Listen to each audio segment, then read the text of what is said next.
All right, guys. Hey, welcome everybody to our webinar today on Section 8 rentals. And if we have time at the end, we will implement a little Ask the Manager. Any questions that you may have for our property management expert that we have here today. So, it's all going to be about how to accept a Section 8 tenant and what's involved and how to make money doing that, etc. Before we get started on that, I want to introduce our team. West Peak Properties. I'm Brad Ulick. My business partner here is Jay Peterson. And then we have an associate broker that works on our team. His name is Charlie Middlehouse. You may hear from him from time to time. And here's how you get a hold of us. Here's all of our phone numbers, email addresses, etc. We're happy to talk to you about anything and any questions that you have. What we do, West Peak Properties, basically our mission is to help you create cash flow and build wealth through investing in real estate. We are a full service brokerage company specializing in residential investment properties. And generally we do anything from a condo to a 12-unit apartment. We have been known to do larger things from time to time, but our real niche is in that smaller multifamily space. We can help you find it, analyze it, finance it, manage it, sell it, 1031 exchange it, all the good stuff that comes along with being good brokers, etc. And because we have experience with our own properties, we can help you through most questions that you're going to have, help you find people to help you with contractors, plumbers, electricians, anything that goes on around investing in real estate. We've been doing this since 2009. We have a lot of combined experience. We've closed hundreds of transactions over that time period.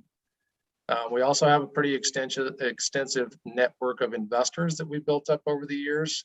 So a fair amount of our transactions every year are off market. If you have something to sell or you are looking to buy, definitely want to reach out to us because we may know of something or be able to help you sell that property to one of our own investors and save on some commission. We do not manage property directly. However, we do work with experienced property management partners like the one that we have with us today. We have vetted these partners out pretty well for you and we use them ourselves. One last bullet point here is we are a brokerage company and we are looking for other brokers that may want to join our company. If you are an investor that wants to hang your license somewhere, or you are a broker that wants to work with investors, we would love to chat with you about that. We do these webinars every 3 months or so as topics come up, etc. Our next webinar will be on proposed tax law changes with our CPA partner. You can find our past webinars on our website at westpeakproperties.com in the education tab. Our last webinar was on Airbnb best practices. We've done them on property management best practices, 1031 exchanges. Today's will be posted after we are complete and we have the recording. We will send that out to all the attendees and then post that on our website as well. For today's discussion, we have Mike Hoover with us here from Mavi Unlimited. Mike, Jay, and I will be discussing the logistics of how to accept a Section 8 tenant, how to find and qualify those tenants, how you get paid, how to handle issues if they arise. Jay and I have been managing our own portfolio for 10 plus years, and we deal almost exclusively with Section 8 tenants. And so we have a vast level of experience in this area. So as we go through this presentation, we'll chime in from time to time. And if anybody has any questions related to our actual experience with tenants or our actual experience with situations, feel free to ask that as we go along.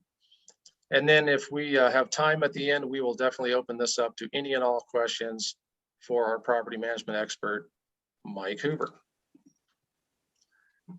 Here's Mike and how to get a hold of Mike. Mike is with Mavi Unlimited Property Management. There's their website, there's his phone number and his email address. A little bit about Mike. As we said before, he's the owner of Mavi Unlimited Property Management. They manage around 600 units for over 100 different clients. Mike lives in Erie, has 2 daughters, and I guess a slightly annoying puppy that he purchased during COVID. We know Mike personally. We've known him for a couple of years. Jay and I also have Mike manage some of our own properties as well. So we're familiar with Mike. We're very comfortable. We would recommend Mike any day, anytime.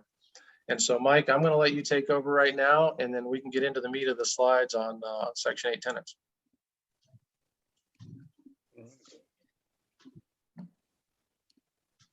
Thanks, Brad. Thanks, Jay. Hello, everybody. So again, my name is Mike Hoover. I'm the owner of Mavi Unlimited Property Management. Here's all my relevant contact info. That'll be at the end, and I think you guys will get a link to the slide recording after the fact as well. Hey, Mike, I just want to throw in real quick that as people have questions as we go through, we do have the chat line open, et cetera, and Jay's going to manage that chat line for us. So feel free to ask questions as we go. Yeah, I'll stop and alert with any kind of questions. Perfect. So we were talking about housing vouchers and the what they are, the how to use them. We're going to start this with just a general discussion of what is Section 8. Technically, we're referring to any sort of assistance-based tenancy, which can be a lot of different things. And so Section 8 is the phrase that gets thrown out the most, but there's a lot of different programs through individual cities, counties, states, etc.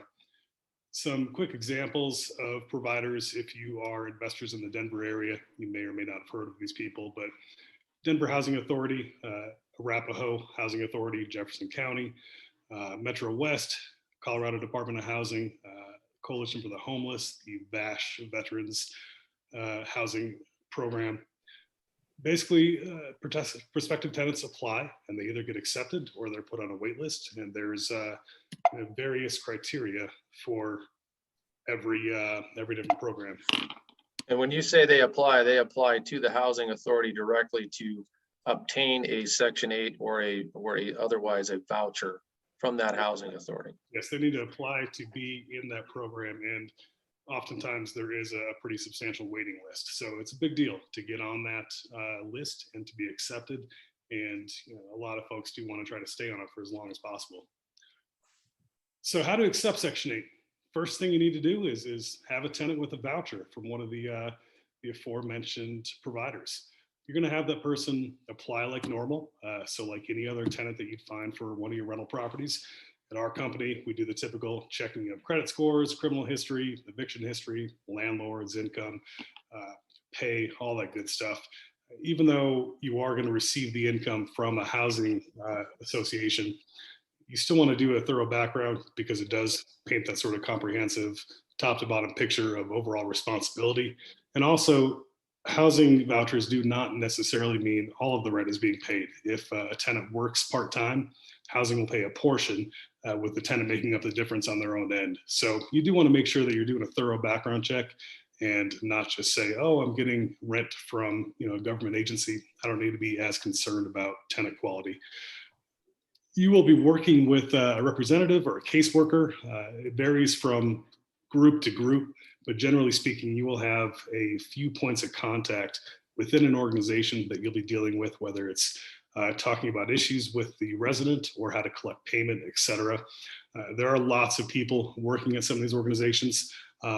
You'll have caseworkers, advocates, accounting departments, landlord recruiters. So do be prepared to have a few different people for various roles. I think they like to be called housing specialists. Housing specialists. So you are still going to have a lease with these people, but then there is going to be a separate HAP, which stands for a Housing Assistance Program. We'll use HAP throughout this presentation. There's going to be a separate HAP contract to go along in conjunction with your lease. So your lease with all your terms is still there, but the HAP contract is going to be a separate contract that's going to reiterate the rent, reiterate lease expiration dates, and you're going to need to have both of those. The HAP contract doesn't provide you with any protection in a court situation, and your lease does not entitle you to be set up with HAP. So you need to kind of manage those two sets of paperwork. Once you have a tenant that you are looking to rent to, you need to have your unit ready to pass inspection. And so these housing agencies are going to want to visit the unit and check to make sure it meets their standard. For us at our company, we always use the mantra clean, safe, and functional. If you follow those three parameters, generally speaking, you're going to be on the right track. But functionality is probably the most important here. You need to make sure the window's open, there are window screens, there are blinds that work, doors that lock, etc. All the appliances need to work. Example I use here below is if you had a missing kitchen drawer, or maybe a stove with 4 electric coils, one of the electric coils is out, you need to make sure everything in there is completely functional, because they will fail the inspection, and then you need to get back in line waiting for them to re-inspect. And until that place passes inspection, your tenant is not allowed to move in, and your HAP contract does not officially start until that tenant takes possession. Again, clean, safe, and functional is a general rule of thumb. So if I fail, typically it's because I'm missing a battery in one of my smokies, one of my smoke alarms. It's just that simple. It's not like they require you to have anything special going on. They just want to make sure it's safe and functional, like you said. I failed a test here just a few weeks ago, just because I had a small water leak in one of my bathtubs in the main, and I got it fixed within a couple hours, and I sent her the video, and oftentimes that's what the inspector wants. Yeah. They don't need to come back. All you got to do is send pictures and video, and they'll pass it right there. Yeah, if it's something minor and you can prove you fixed it and send it to them, then that keeps them from having to come back out. Yeah. So the big question that a lot of people have is how is rent determined? We often find that housing pays slightly above what we would consider market rent. So they have their own example of what they would like to pay for a 1-bedroom, a 2-bedroom, a 3-bedroom, etc. And then they'll adjust that accordingly for amenities, the age, the condition of the property, the quality of the finishes. Market rent essentially is what a prospective tenant is willing to pay. And so when you have a HAP situation coming in here, they're looking at that average market rent, adjusted to sort of their standards, their opinion. But our experience is typically that you get a slight bump because, again, market rent technically is what someone's willing to give you. And so if you are taking out that sort of negotiated rent with a prospective tenant, and it's just a set rate minus whatever their adjustments are, we see that being a little bit of an increase. It's not huge. We're talking maybe $50 or $100 a month, but sometimes it can be more, and it does add up, especially if you have more than one unit. Yeah, I think it depends obviously on the type of property that you're renting, right? If you're renting a high-end home, you're probably not going to get as much from Section 8 as you would from a market renter. But generally, we're talking about B and C class properties here. I added to your slide, Mike, this website here where you can actually figure out what HUD is willing to pay fair market rents in your county, in your city, in your state. And so you can go search that up and see what their standard is, and then they'll check their standard against what is happening in your particular community, right? So if you have a 30-unit community, a 30-unit property, and you're getting $1,500 a month for 2 bedrooms, they're probably not going to want to give you 16, right? They're going to check that, even though their standard for the city, state, and area county that you're in might be 1,700, right? So. Yeah, and then Brad, you're making a good point too. I am assuming that we're talking about B and C class rental grade units, whether those are condos or a small apartment complex, et cetera. If you have a high-end single-family home, Section 8 is probably not going to be the route that you want to take, because they are not going to be willing to pay upper-end rents. This is kind of assuming we're talking about that average rental grade B and C class property. Right. Yeah. The housing authority is not going to fork out the $7,000 a month for them to live in the Highlands or whatever, right? So. Security deposits. So some agencies will pay security deposits on behalf of their tenants. Some agencies do just pay the rent, and the recipient it's up to them to cover their own deposit. So affordability obviously can always be a factor. Just have a quick breakdown of some assumptions. If we're talking monthly rent of $1,000, maybe the tenant moves in the 15th of the month. So there's prorated rent for the month of May, and then you add June's rent on top of it because you want that due at move-in, maybe $1,000 security deposit. We make a pretty standard routine for us to ask for a higher than normal deposit if there are issues on that background check. And so we start at whatever the rent is, that's what we ask for as an equivalent security deposit. But it's pretty usual for us to say we'd like 1.5 or 2 times that amount because there's something on your background that we just don't really like. And so we'd like to just have a little bit more protection. So point being here is that affordability can become an issue. You're asking for someone to write a pretty big check all of a sudden. And so I do have a couple of security deposit replacement options that you can feel free to check out. These are basically an insurance type of program. They provide you, the homeowner, with a pretty substantial amount of coverage, but the tenant can pay significantly less than they would normally be forking over for that security deposit. Mike, I've had some people ask, does the housing authority pay the security deposit? And answer to that is no, they don't. The tenant pays it. However, the Veterans Administration, my experience with them is that they paid not only the security deposit, but double what I've asked. I don't know if they do it on every one, but just a consideration for anybody who's looking for a Section 8 tenant that would take in a veteran. Every single housing agency has a different, process for it. I found that some churches will, pay the deposit as well as the rent in advance for however long they're willing to do that. The Veterans Association will also cover damage occasionally, which is a bonus that you don't usually get from a typical housing provider. So my experience with this is that I always require a 1 month's rent deposit. I prefer if the tenant themselves is paying it so that they're on the hook for it. And if they can't pay it all initially, I might put them on a payment plan if they can come up with a significant portion of it up front, over 50%, to get them up to the level of deposit that makes sense, right? So it's just like any other tenant. You want that deposit. I've seen other owners collect like $300-400 in deposit and call it a day.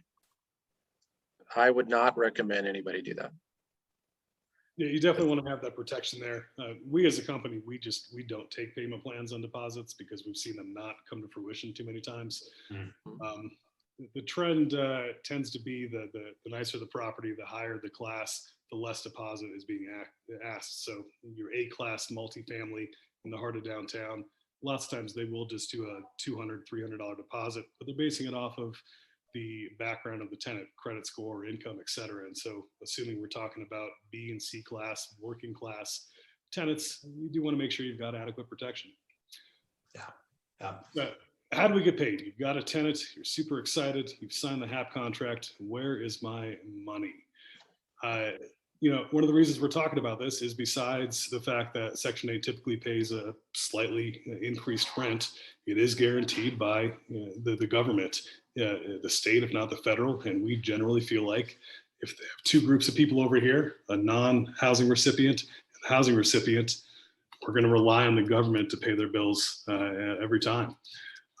And we see that being, kind of the foolproof way to ensure that you're receiving rent payments. However, it can take a while to get this set up. We find that once we move a housing tenant in, we are waiting sometimes for weeks or even a month or 2 to try to get that first check. It is a large bureaucracy depending on which agency you're working with, and you may be waiting a little bit. So I just tried to throw out there that remember that everybody working for these agencies, essentially most of them are coming from a counseling or some sort of family advocacy background in their prior careers. Their number one priority, the thing most important to them, is to find affordable housing for those in need. Everything else, including you and your expectations on collecting payment, comes to a second place. So just kind of adjust those expectations accordingly. Be patient. The money will come. It just might take a while to get it set up. And what my experience is with that is it's timing, it's logistics and timing based. So as long as you have all your paperwork in by a certain time frame of the month for that particular agency, you're gonna make it to where you get paid at the first of the month. If you miss the time frame, it's gonna roll to the next month. Yeah. Good point. Correct. Yeah. Keep the paperwork, don't delay, get it to them that same day. Get your paperwork in and everything's good. Delay on the paperwork means delay getting paid. Yeah. Don't let that email sit in your inbox. Jay, did we have a question? Yeah, I was just kind of waiting for you to get through these points. There's a question related to a caseworker or a housing specialist. This person says that some caseworkers are more difficult to work with. How do you deal with this? Such as, for example, as one worker said, I had a 4-bedroom apartment, another said it was a 2-bedroom, and then one said I needed to paint a three-car garage and another not. So That's probably egress. That's probably egress window. egress related, windows, right? right? So Yeah. it sounds like you know, we come across housing specialists with the same property, we're gonna have 2 different opinions. Yeah, absolutely. And again, remember that they're looking out for the tenant more than they're looking out for you. And so they will have their opinion, and they ultimately do have control to let this person move in or not. So my best advice is to accommodate as much as you can. If you can't accommodate because, for instance, there's not an egress window, ask for that compromise, ask them to do an inspection anyway, and see if they'd be willing to grant you some sort of exception. We've had instances before where a window clearly is escapable. It's just not a newly installed egress. There clearly is a closet or an area for clothing to be stored. It's just not a large closet. And we've had housing coordinators say, all right, it's close enough. So be friendly with them. Don't be combative at all, and just see if you can get them to compromise. Invite them to visit the property firsthand, walk them through it, and see if that makes a difference. I think one thing that's also important when you're looking at a tenant, a potential tenant, is that they're going to have a voucher based on their family size, right? So that voucher is either going to be a 2-bedroom voucher, a 3-bedroom voucher, or a 4-bedroom voucher. And that's going to dictate how much the housing authority is willing to pay, right? They're willing to pay up to that 4-bedroom standard or up to that 3-bedroom standard, et cetera. So when you're talking to tenants, the first thing I ask them, say if I have a 3-bedroom place, the first thing I ask them, do you have a 3-bedroom voucher? Right? Because if you have a 2-bedroom voucher, you're never going to be able to pay the rent that I want out of this unless you're making up the difference out of your own pocket. And for me, that's too big of a risk. That's a good point. And Right. asking for confirmation from that is huge, because I find that a lot of tenants just aren't quite aware of what their voucher covers. Right. They just weren't paying attention, or they've been in the system for so long, they're just not really fully aware. So asking to kind of get proof of that from their caseworker, getting in the communication loop with whoever their representative from the agency is immediately as soon as they apply, that's your best bet. Yep. Second question I ask, who's your specialist and what agency are you with? Right. What housing authority you're with and who's your specialist? Generally, I'll know who they are because I know them, but somebody who's new would not, and that's an important question to ask. So you'll get your money eventually. Housing always pays, which is wonderful. Sometimes it takes a little while. Where to find these tenants and how to advertise. There's a couple of websites that we've got at the top here that are sort of go-to for either housing coordinators or housing recipients. For whatever reason, this is just sort of known in that world as a place to look, in addition to the normal online sites that you are probably used to advertising in. Coalition for the Homeless has a direct input. It's just an online form that you can input your information. That'll go to their caseworkers, which they will sort through and see if maybe they have a client that they feel is a good fit. We'll talk about some syndication networks in a second, but the individual relationships with caseworkers and agencies, we find that this is the most impactful. If you have a caseworker that has done business with you in the past, they know you, they feel like they can trust you, they feel like you have a good product, they are going to ask you for product to give to their clients as their clients have needs. So rather than you waiting to find someone to come to you, they'll reach out to you and say, hey, do you have any units coming up? I've got a family of 3 or whatever, and we could use some housing. So having that caseworker in your pocket is just huge. I can't stress that enough. Take them out to lunch. If it's a church or some sort of charitable organization, send them a check if they take donations. But getting those caseworkers on your side is very important. I took a landlord's coordinator out to lunch last week, and I think we've signed 2 or 3 leases for this client in the last week, just because we had that lunch. We had some communication issues, and we ended up just figuring out that text message was better for her, and now she's our best friend. But we needed to sort of have that face-to-face to really bridge that communication gap of we don't know you, you don't know us. You want them to be your friends. We advertise on a variety of syndication sites: Zillow, rentals.com, Facebook Marketplace. There's a lot of different avenues, obviously online. Craigslist is where a lot of people still tend to go to advertise. So whatever advertising you're doing normally, continue to do that. Sometimes it helps to put Section 8 accepted or Section 8 desired as a tagline. But for the most part, use the syndication sites you've been using, whatever you've done to find tenants in the past. Stick with that program. We're just accepting people that have income from this source. And the folks with Section 8 vouchers, that's where they're looking for properties. That's where they're looking for places. They're looking the same place everybody else looks. Their caseworkers are going to tell them about these two sites right here as well, though. And so I would say definitely get advertised on there. It doesn't cost anything that I'm aware of. I know Colorado Housing Search is definitely for free. I don't know if Go Section 8 is. Yeah, it's free. I use it. Yeah. So It's important to note, though, that their voucher will work anywhere that a landlord is willing to accept it. Right. So yeah, they might go on that site, but not everybody's going to market their place on that site. right. Whereas everybody's marketing their place on Zillow. So they're going to be in the same places as everybody else. Craigslist is still tried and true as well. We don't like it because you can't put 1,000 of our pretty pictures up there. But the reality is we do find tenants off of Craigslist day and age. Yep. One final point I wanted to make is just don't assume that because these people are Section 8 recipients, don't assume that they are not on their smartphones looking for housing on whatever app that everybody else does, just like everybody else is doing. They have the same tech that we have, and that's how people find housing these days is staring at their smartphone screen. So remember that. I'm so sorry, guys.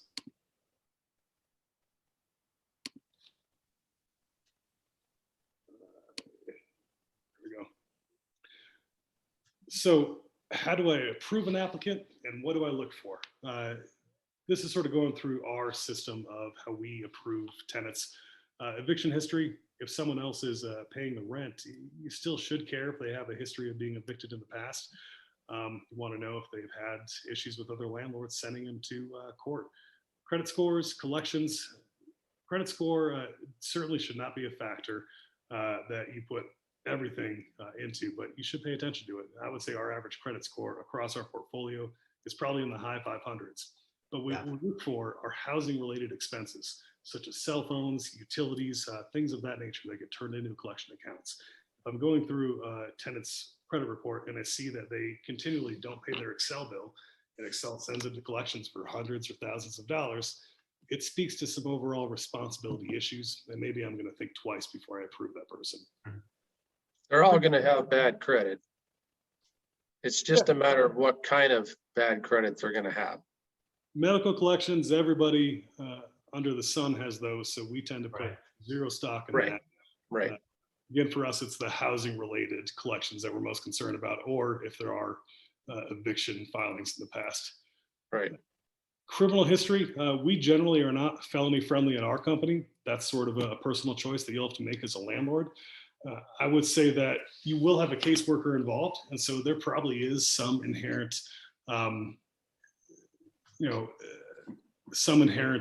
benefit of having that. And maybe it's not as dangerous to accept a non-violent offender who has a felony in their past for whatever minor case, because there is sort of that advocate working alongside with you if an issue would pop up. Caseworkers are going to jump in a variety of ways. Most of the time what we see is if there are issues with neighboring units or an HOA is complaining about loud music at night, fights, things of that nature, a phone call to the caseworker is going to get some help thrown your way. It's not always going to solve the problem, but besides just calling the offending tenant and complaining, hey, can you keep your music down? Having that caseworker reach out to them as well and say, hey, you have a good thing going here. Don't mess it up. Let's keep that music down. It makes a difference. Right. Yeah, it's a lottery ticket that they have, and they need to be responsible with it. And even the housing authorities that administer these things want responsible tenants because they don't want to get a bad reputation out in the marketplace with landlords, right? So they want to make sure that these tenants are towing the line and that they have good people here that deserve what they're getting. So Employment as well. Like we said in the beginning, this is not always 100% a rent payment. So if the tenant is working, I would say you want to look at that work history like you would any non-Section 8 tenant. Have they been there for a long time? Is employment likely to continue? If their voucher only covers 50% of the rent, it's not always an instantaneous change where if they lose their job, Section 8 comes in with the difference. If the relationship does sour, like we talked about in the last slide, again, you're going to want to use that caseworker as your biggest resource. For us, we see the biggest problems coming in with significant others. Now, Brad and Jay have some experience with that. Unwanted guests, people that come and stay, maybe it's a distant cousin or something, and they just never leave. We find that mental health issues can be extremely hard to deal with. And some of the housing agencies are going to be mental health related. Just once you have that picture going into the scene, it can be hard to just call a tenant up and say, hey, we don't like the behavior here, please stop, for obvious reasons. Neighbor unit complaints and HOA complaints. I have an example from Colorado Coalition for the homeless tenant that we have. They had a condo in a large complex, but we were getting these complaints from the HOA manager that this particular resident was continuing to sleep under their car. They had an apartment like right there down the sidewalk, but for whatever reason, their experience on the street was such that they felt safer underneath the parked car. And so we had to deal with that complaint and try to redirect the tenant to, hey, this nice apartment that you have, it would be better to use that than the street. But just be prepared for examples like that coming up maybe. Again, make that call to the caseworker, use them immediately if you aren't able to make clear progress with your tenant. And then the overall thread, yeah. Mike, I would just jump in there real quick. That's a very rare scenario. Yeah, it is. I would say a very rare scenario. Yes, I would say that I've never dealt with anything like that. We'll go through our list of favorites in a second, Right. but mental health, Coalition for the Homeless, those are some of the agencies that I think you tend to see tenants that are just a little bit more difficult to deal with at times. And then the threat of losing that voucher, that usually does a great job of getting the message across. On average, there is a 2 to 3 year waiting list for some of these county programs. And so like Brad said, this is their lottery ticket. They don't want to lose this benefit. So behavior matters. And if their caseworker is threatening to take away their voucher, if they're smart, they'll act better. By the way, if they get evicted, they lose their voucher. Yeah, for, what is it, 2 years? They lose the voucher for 2 years, Mike? I don't know what the thing is. I just know they lose it. Some programs are going to say that's a permanent loss. If you mess up one time, that's it. They're going to move on to their waiting list. Yep, because there's too many other people that want it and deserve it. Well, I've had some tenants. One lady I remember told me it took her 4 years to get the voucher. So that's kind of another to get it in the first place. Yeah, 4 years to get the voucher. And so that's kind of the advantage we have as an owner, landlord, is that, look, it took you a long time to now improve your quality of living, and you're not living on somebody's couch anymore. Just take care of the place, pay your rent, be respectful to neighbors, and you can stay here indefinitely. Yep. So yeah, that threat of losing that voucher is hugely effective. If there is a problem and you decide that it's just not working out, depending on the situation, obviously, we recommend a mutual lease rescission versus using eviction as a tool. Just ending the lease early without penalty, without them owing more money, without them being able to come after you for anything, just sort of a mutual parting of ways. We use that as a tool a lot in our business as a way to sort of gentlier end the relationship versus going through eviction. Once you evict a tenant or start down that road, they have zero incentive to leave on a good note. It's just nothing positive happening anymore. So that mutual lease rescission at least puts it on a even-keeled parting of ways. Definitely works. hey, real quick, Mike, we do have a question that this gentleman says, I manage student housing. Can a Section 8 housing applicant be turned down with the new law? We're required to accept them should they qualify. It's a good question. I mean, technically, it's a source of income law. And so you cannot adamantly say, we are not looking to take you because you received your income from Section 8. That being said, there is always a way to tell someone they're not qualified, if that makes sense. And so, whether you're using a credit score as an example, a lack of time in a job, a lack of rental history. If you get creative, you can find a way to say you are not the ideal tenant for these reasons. So be smart about it. Never ever say we're not approving you because you're a Section 8 recipient. That would be a clear violation of the law. But to say, you know what, we have tenant A over here, happens to be on Section 8, but they have a 500 credit score versus tenant B, non-Section 8, with 720 credit score. It's okay to make that distinction. As long as you're doing it the same for everyone, right, Mike? Exactly. So organizations that we tend to like, and then ones that we're not the biggest fans of, straight city or county Section 8 programs, whether it's Denver Housing, Aurora Housing, Jeffco Housing, Metro West, some of the veterans programs. VASH is going to be the biggest, the Veterans Area Housing Association. They're going to be the biggest advocates for veterans. That is an interesting sidebar. There is a really big demand among the veteran pool for felony and eviction friendly landlords.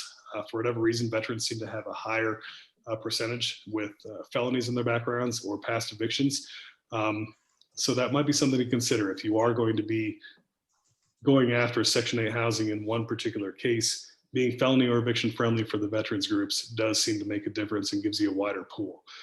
But just be aware, like with anything, there's no guarantee that this is going to be an awesome tenant. There could be issues with mental stability, PTSD. We've seen that in the past. The Mormon Church, the Latter-day Saints, they're awesome to work with. They typically will say, we're covering the rent for these people for however long. Maybe it's a year, maybe it's 2 years, maybe it's 6 months. They pay the deposit, they pay the rent, and then they also work as caseworkers. But there's just a lot of empathy within that world. And so we've had a really good experience with them in terms of getting results if there are issues with the tenants, and then just longevity as well. So I'm a big fan. And they administer vouchers? They do it on a local church level, like a local city level. So I'll get a check from the Denver Latter-day Saints. And it's not a voucher per se. There's no HAP contract to go along with it. It's just an arrangement where they are agreeing to pay for X number of months. Some of the ones that we aren't the biggest fans of: Coalition for the Homeless. Again, some of the mental health providers, Mercy Housing or Mental Health Center of Denver. It's really, really tough to deal with mental health. It's easy with a tenant that doesn't have these issues to say, hey, you're too loud, you're being aggressive to the neighbors, etc. You throw mental health into that picture and it does get a little harder to deal with. Coalition for the Homeless, again, just kind of the same thing as mental health. It's just they've had a different life experience, and that adjustment to steady housing can be a tough adjustment for people. Yeah, I've had some bad experience with them as well. I think Jay has too.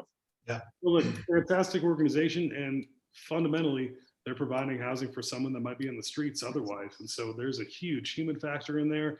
Just unfortunately, we've had bad experiences. Yeah, Mercy Housing has a lot of projects to house some of the formerly homeless. So they do. So that's basically it. We'll open up to questions. Again, here's all my relevant contact info. If you just want to have some general property management discussions, feel free to hit me up, shoot me an email, give me a call, find us on Facebook or whatever. I've got a bunch of informative videos on YouTube. Happy to dole out free advice. Obviously, I'd like to have you hire me as your property manager at some point, but if you'd just like to ask us questions, happy to do that. I can provide you with a copy of the lease that we use at our company, things of that nature. And we have plenty of time right now, Mike. Thank you very much for being efficient. So any and all questions for Mike or Jay or I, Section 8 related or not Section 8 related, just let them fly. Mike, you're good if we share the presentation? Oh, yeah, absolutely. Yeah. Okay. We will send out the recording of this after, as well as the slides.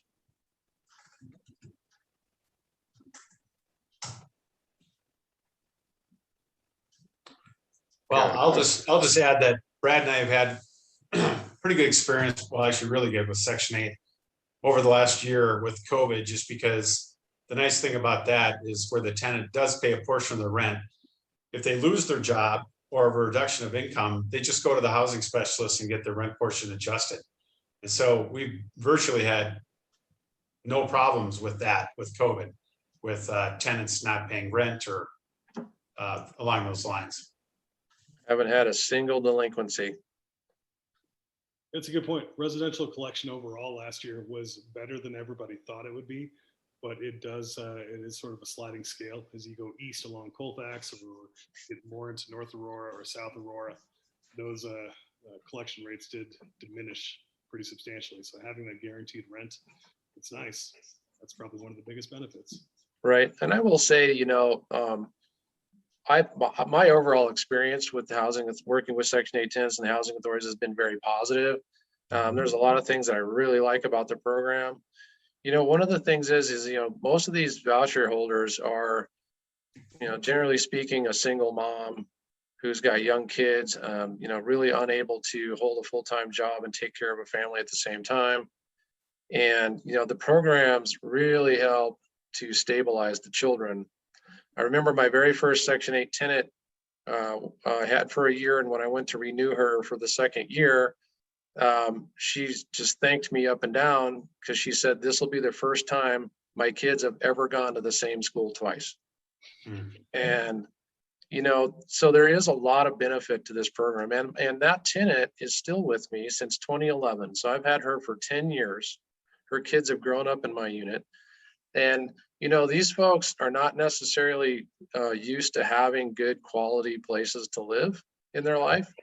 And if you provide a good quality place to live and everything, y'all get along, they will never leave. I mean, our turnover is very small, very, very minuscule. It's not always family too, or big groups of people. We see a lot of senior citizens that just can't hack in on Social Security alone. Right. So he comes in and bridges that gap, and those have been some of my favorite tenants. Oh, yeah. Absolutely. All right, we're lighting it up with questions. Jay, let's have it. Yeah, there's a few. So this one is a non-Section 8 related type question. She says, if I have a tenant month to month holdover who has lived at the property for over a year, do they need a 30-day notice to get out or a 91-day notice if we want to get rid of them? Unless the lease has a longer holdover clause of 30 days, that cuts it. If there's nothing mentioned, it's 30 days. Okay. So that's just a non-renewal of lease. That's not an eviction at all. Yeah, I don't know where a 90 would come from, but 30 Right. days. Yep. Another one says, are individual units qualified or each building? I think we know that it's individual units. There are Section 8 based projects or Section 8 based properties that are multifamily, but that's out of our scope. We don't run those or own those ourselves. Generally speaking, that's a landlord who has a property that's designated as rent controlled. And they've got a certain number of units within that property that are, rent restricted to certain degrees, et cetera. But for a voucher holder, as we mentioned earlier, they can go anywhere they want as long as somebody will take them.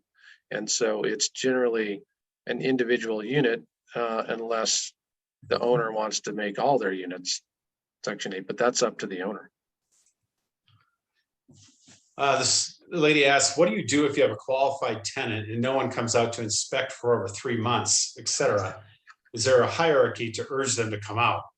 Yeah, go up the chain of command. I would call the Section 8 office directly, just whatever number is plastered on the internet, call them and say, I'm not getting a response from so-and-so. I need to speak with someone else, and then call back until you get an answer. Again, these are big organizations, a lot of people. So there's always someone higher up that you can speak to. And I'd almost contradict your lot of people, because what happened with COVID is they furloughed a bunch of people. And so we haven't gotten the responses that we were typically used to getting. And so, you have to stay on top of it and be in there and move up the ladder a lot. Yep. 3 months that's absurdly long though. I mean, it really should be. 3 months is just somebody forgot about you. Yeah. Right. Yeah. Or that person that had your case or whatever you want to call it is no longer with them. That happened to me. They were no longer there at the agency any longer. It never got transferred to whoever was supposed to take over. And so it just got dropped. The poor tenant that's just got their housing situation completely up in the air. That's awful. Well, and the tenant needs to be advocating for themselves as well and get in there and talk to those folks as well. We feel pretty comfortable giving housing coordinators our lockbox codes. We know most of these coordinators. We've worked with them for a while, so they'll do the process up too. You don't always take time out of the day to go schedule and meet them someplace. Just Right. give them the lockbox code, let them go in on their own time and get it done. All right, this person asks, we rented to our first Section 8 applicant during COVID when inspections weren't being done. Once inspections start, are they one time or annual? And again, we know that they do the inspection prior to move-in. Their housing requires that. And they used to do them annually, but aren't they done biannually now, Mike? I think it's depending on the organization. Mhm. Everybody- Yeah, I know Metro West, for example, went biannual. They just didn't have the resources to do it annually anymore. But does like the other agencies like Colorado Coalition or Veterans, do they do annual inspections? Some of them will. I know that we've got Section 8 agencies that don't do inspections at all, though. We had one group Really? to send them pictures, but Wow. Oh, okay. everybody's got their own different process. So Yeah. All right. I guess I'll ask this question. I'm not fully understanding, but it says, are there times where you seek out a Section 8 over another? yeah, if you have a product in a rougher community, I would say it makes sense. Again, that bump in the rent versus market rent and what tenants are willing to pay, sometimes that makes a difference. And if you've got a real B or C class community, even if your unit is nice, but the community has a reputation amongst potential renters as not being safe or what have you, it makes sense to seek that out. So that's the question is, are you seeking Section 8 tenant over a traditional tenant? I just want to make sure we clarify the question, make sure we answer it right. Or are we talking about choosing one Section 8 tenant over another Section 8 tenant? Yeah, that's from Ms. Crosby. If you can clarify that. I mean, most of my tenants in B neighborhoods and B minus are 90% of Section 8, just because it works so well based off everything we've been talking about here. And I would choose I'd rather have a Section 8 than not Section 8. So, Right. And if I have 5 applicants and they're all Section 8, I'm going to pick the best Section 8 applicant, just like I would any other scenario, right? You're allowed to pick and choose and take the person with the higher credit, higher income, what have you. Right. yeah, and you can be as choosy with Section 8 versus not Section 8. Just because Colorado law made it so that we have to consider accepting Section 8 doesn't mean we have to choose them over a non-Section 8. We just have to say, no longer can we say, nope, sorry, I don't accept Section 8. We have to at least say that it's open to it. So There's always a reason to deny someone. another person asks, does the housing authority report rental income to the IRS or the state for tax purposes? Yes. You fill out a W-9 and you'll get your 1099 just like you would if you were doing it with Mike at Mobby. Yeah. Well, that's everything. We've gone through all the questions. These are all good ones. Fantastic. I'm going to stop sharing my screen. If that's okay, Brad. I'll just leave it up there. Just leave your name and info up there for people and we'll just go back there. So yeah, unless there's anything else, appreciate everybody for joining us and we will definitely post this. So we will be sending out the slides in an email to everybody that signed up. We will also send out the recording and then we will post the recording on our website under the education section of our websites. You can always go back there at any time and look this back up and flip through it. I mean, you'll be able to scroll through it. You won't have to listen to the whole thing, but you'll be able to get through it. So awesome, guys. Thanks for joining. And we will have our next one in a couple of months. Look forward to it. Thanks, Mike. Thanks everyone for attending. Appreciate it, Mike. Thank you very much.